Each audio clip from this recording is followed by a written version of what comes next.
Good evening, everyone. Today is not about being right, it's about being clear. Hot takes are powerful because they force us to choose a side, and clarity creates confidence.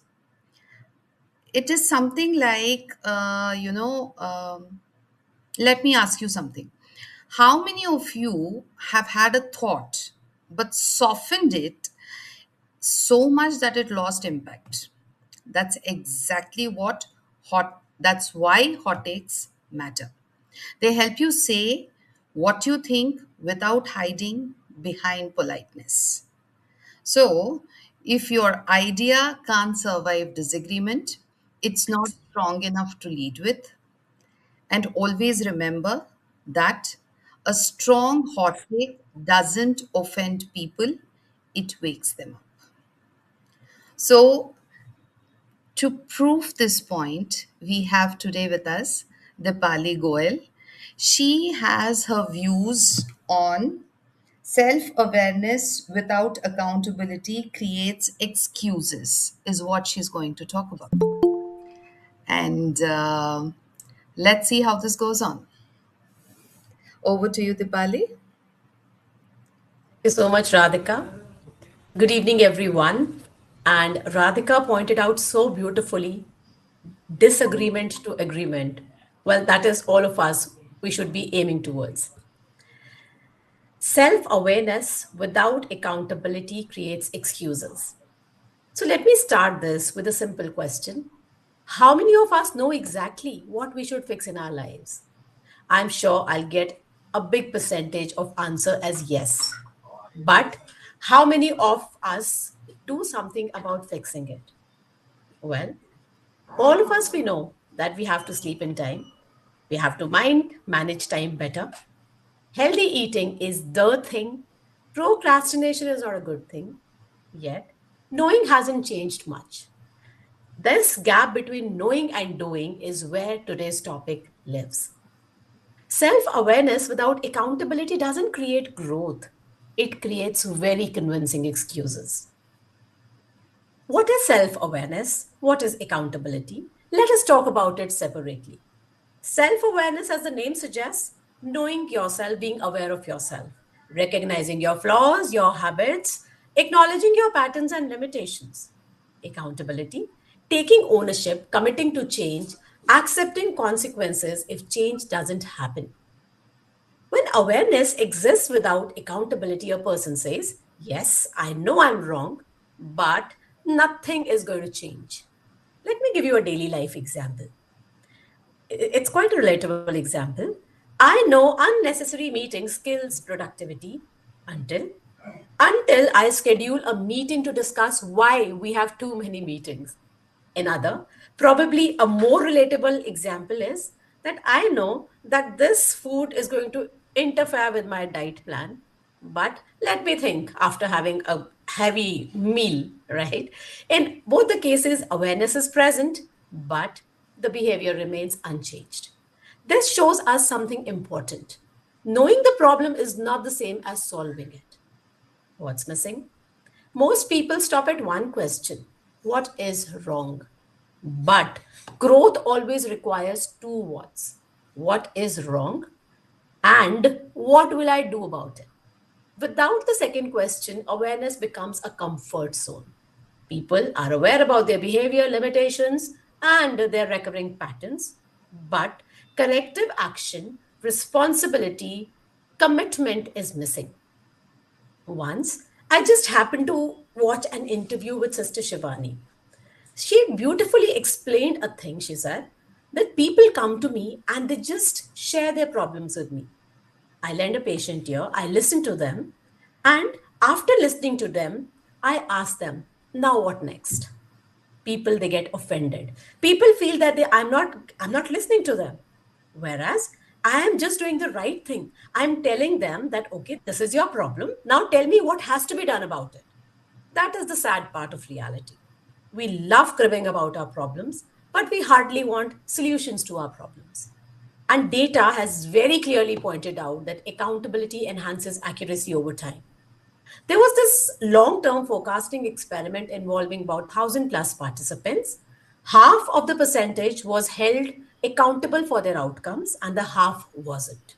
Needless to say, the people who were accountable for outcomes outperformed those who were not. The performance gap grew over time. So when individuals know they must answer for outcomes, not just explanations, it drives better performance over the long run. It has feedback practice in 360 degrees. You are held accountable at various positions, and obviously it has been found that there is a marked improvement in the performance. Now, all said and done, the question is, how do we become self aware and also become accountable? I'll just explain this with the help of an acronym: action. The first step is obviously self awareness. You have to be aware of the problem. That's the foremost thing.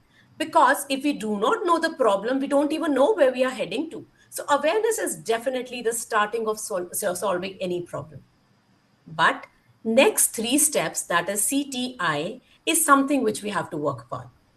First is you have identified your problem, and then you have to commit that I'm going to solve this problem.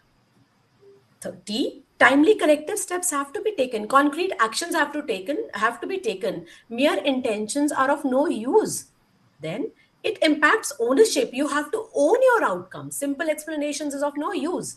Once you do this ACTI, you come onto an on mode. Your behavior, your change is observable. Others can see the difference. And N, no repeated excuses. You have to make sure that you do not repeat your excuses. Same awareness can never be equal to same behavior. I'll just give you a case study to strengthen my argument. So I'll be talking about an imaginary person called Pratima. So Pratima was a mid-level manager in a growing tech company, articulate, sincere, hardworking, excellent interpersonal skills. To cut the long story short, she was considered to be a dream employee, and her conversations always portrayed her as a highly self-aware person. But there was an issue. This issue was pointed out to her in her annual review by her manager. Manager raised a recurring concern. Pratima consistently missed deadlines. Pratima immediately acknowledged and said that yes, I do miss deadlines because I am a perfectionist. I tend to overanalyze. Her manager empathized, discussed time management, and even shared practical time management tools and hacks. What followed? Over the next few months, the deadlines were still missed. The explanation remained the same. A silent message was being sent. I know, I am wrong, and I plan to continue this way. The next year, this review meeting was a repeat telecast of the previous year. What once sounded like sincerity and dedication had turned into a cliche excuse. What was the cost?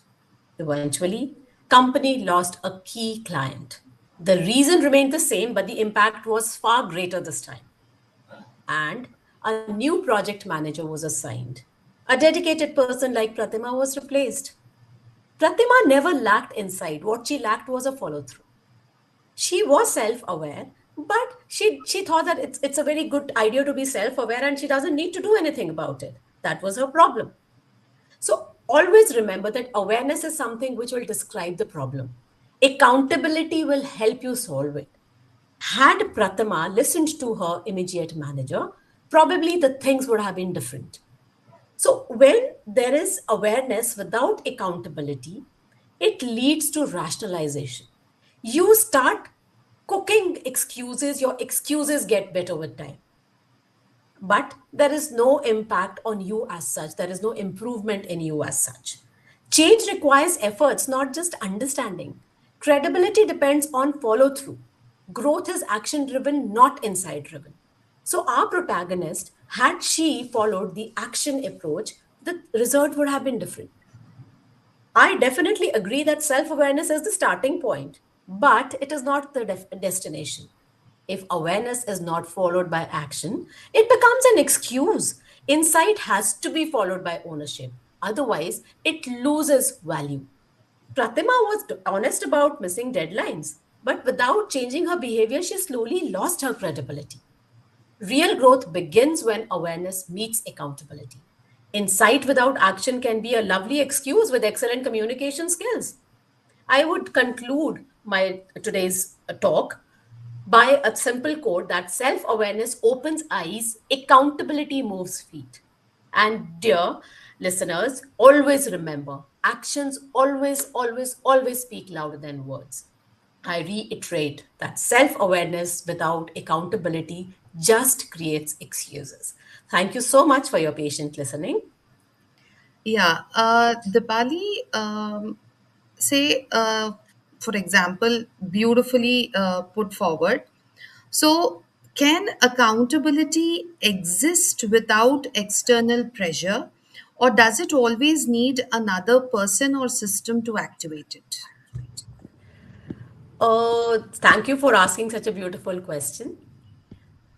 It's a valid concern, and accountability doesn't mean ignoring reality, right? So true accountability, it does mean that what is in my control, what adjustments can I make, right? So accountability can always not be about perfection, it is about ownership.